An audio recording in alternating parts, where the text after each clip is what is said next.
in the heart of Amsterdam, our celebration began with another Viking historic first, as a longship, an ocean ship, and an expedition ship met for the very first time. And on the bow of our polar-class Viking Polaris, everyone was bathed in the mesmerizing music of Norwegian violinist Tor Appold.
Ladies and gentlemen, on behalf of Viking, may I welcome all of you to our very special naming ceremony of our two Viking expedition ships, the Viking Polaris right here in Amsterdam, and joining us, her identical sister, 6,000 kilometers away in the Great Lakes. Before we name our ships, I would like to ask our chairman to the stage, and he's going to say a few words. I'd like to welcome everybody to this big event here in Amsterdam. We started the company 25 years ago. The picture you see is of a couple of guys, Ulrik and me, at Schiphol Airport. So I think I have a long affinity for Amsterdam, and that's almost where we began Viking. Of course, since that happened, we have had many things going on here. We have many river ships that come down here from Basel and other places. So Amsterdam is a very important part of our lives. And we like to do business with the Dutch. And we do, believe it or not. I appreciate very much everybody who's come here to be part of this event, which is really a double thing. It's the 25th anniversary. And then it's, of course, the naming of the Polaris. I'm not sure whether we'll also name the Octantis, but we are naming both. I leave that in more mighty hands. But I hope you all have an enjoyable day here. Thank you all very much. Yes, indeed, ladies and gentlemen, as Mr. Hagen said, today is extra special. And not only are we naming two ships, but we're also celebrating Viking's 25th anniversary. As of now, Viking comprises 101 ships across 4 product lines. But the one stat that really stands out for me is the number of people working for Viking. It's 10,000 employees from 84 different countries. That's a big family, and our guests are also part of that family. That's one of the things that makes this company special to work for, because it has a big beating heart at its center, and it's not a cold, anonymous corporation. Now, we are very lucky and honored to have two of the world's most remarkable women as our godmothers with us today. One of them was the first woman to reach the North Pole on skis, and the other was the first to reach the South Pole. And then together, they skied their way across the Antarctic continent. They are Liv Arnesen and Anne Bancroft. To cut the ribbon, our expedition's godmothers used one of the most crucial pieces of equipment for a polar explorer, their mission-critical expedition spades. As Liv could not be in Toronto, a senior member of the Viking cadet program stepped in. The Octantis, Liv's ship, is the Southern Pole Star. And so appropriately for a woman who has skied across Antarctica, I would like to call upon Liv Andersen to please do us the honors and name her ship. And Liv is going to name her ship in Norwegian. Jeg døper deg Viking Octantis og ønsker deg og mannskapet ditt, alle gjester, hell og lykke på alle hav. Now I need your help, Olga. Cut the ribbon.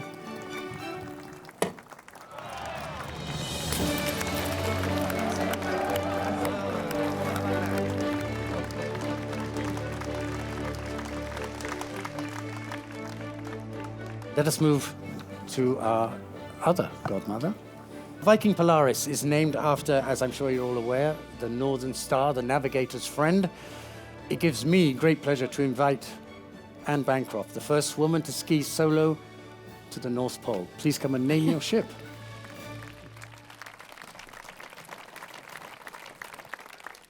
May gentle winds fill your sails. May sunshine fall on your face. And may great kindness fill your souls. And before we meet again, may the spirits keep you safe on your journeys. I now name this ship Viking Polaris.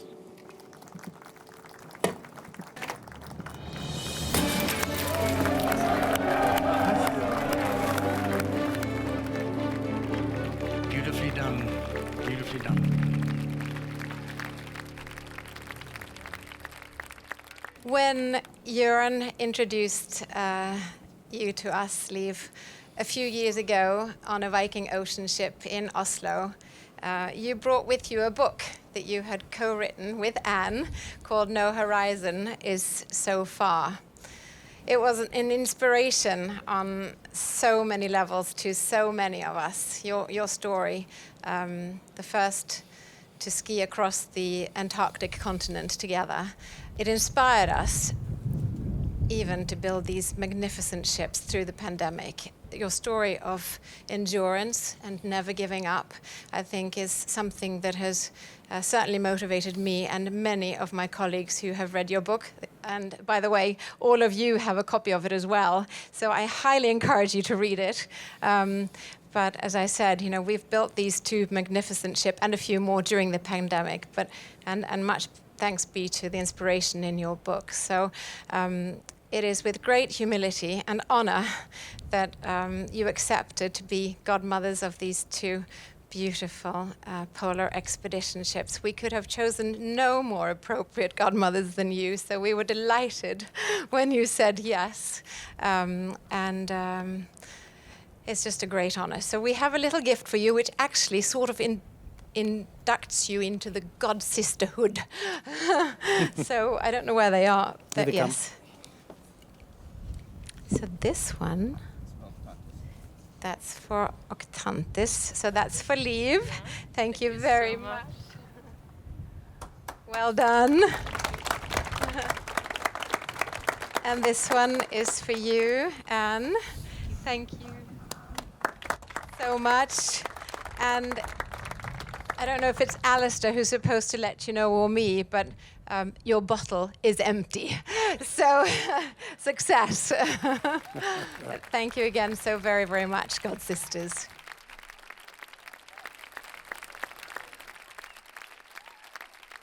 Norway's leading soprano, Sissel Kyrkjebø, godmother of the Viking Jupiter, also took the stage and delivered a captivating performance.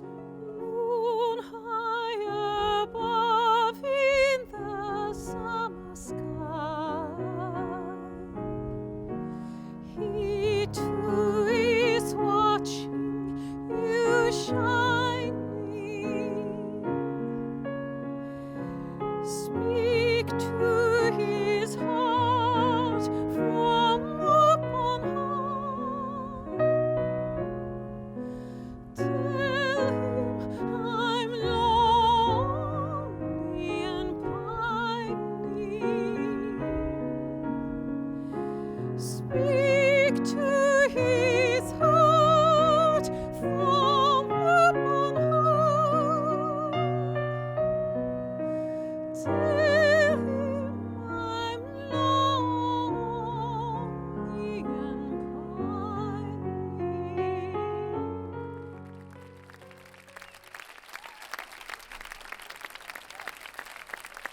On behalf of all of us, let me end just by wishing Viking a very happy 25th birthday.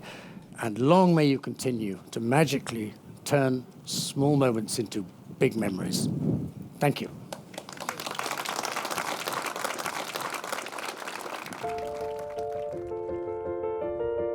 The naming ceremony of Viking Octantis and Viking Polaris closed with yet another milestone, as the three ship classes sailed together in a convoy for the very first time, heading out to help guests explore more of the world in Viking comfort.